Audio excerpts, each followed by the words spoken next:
ഇന്ന് നമ്മളുടെ 10th day ആണ്. അപ്പോൾ ഇന്ന് നമുക്ക് ക്വീനിൻ്റെ വെച്ചുള്ള ക്യാപ്ചറുകളാണ് നമ്മൾ ചെയ്യാൻ പോകുന്നത്.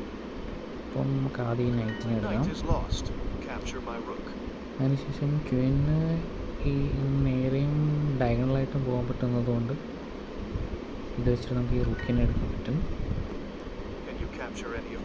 ഇവിടെ നമുക്ക് ആകെപ്പാട് നമ്മൾ വിചാരിക്കുക നമുക്ക് 2 ഓപ്ഷൻ ഉണ്ട്, പക്ഷേ ഇവിടെ നമുക്ക് ഒരു ഓപ്ഷനേ ഉള്ളൂ. കണ്ടോ, ഈ നൈറ്റിന് മാത്രം എടുക്കാൻ പറ്റും. ഇനി നമുക്ക് ഈ റുക്കിനെ എടുക്കാൻ പറ്റും. നൈറ്റിന് എൽ ഷേപ്പിൽ പോകാൻ പറ്റും. 1 2 3 4 എന്ന് പറഞ്ഞിട്ട് നമ്മൾ വീണ്ടും ക്യാപ്ചർ ചെയ്തു. ഇവിടെ നമുക്ക് ഇത് വെച്ചൊന്നും എടുക്കാൻ പറ്റില്ല, നൈറ്റ് വെച്ചിട്ട് നമുക്ക് എടുക്കാൻ പറ്റും.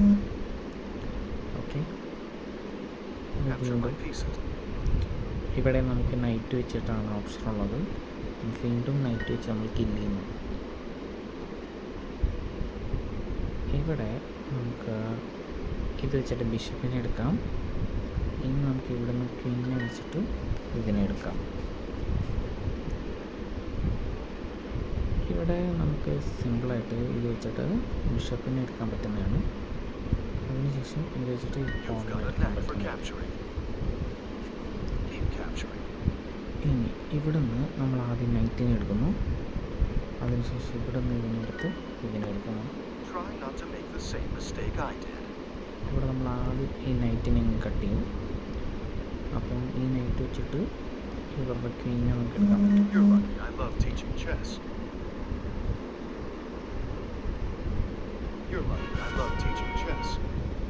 അങ്ങനെ അതായിരുന്നു നമ്മളുടെ ഡേ 10.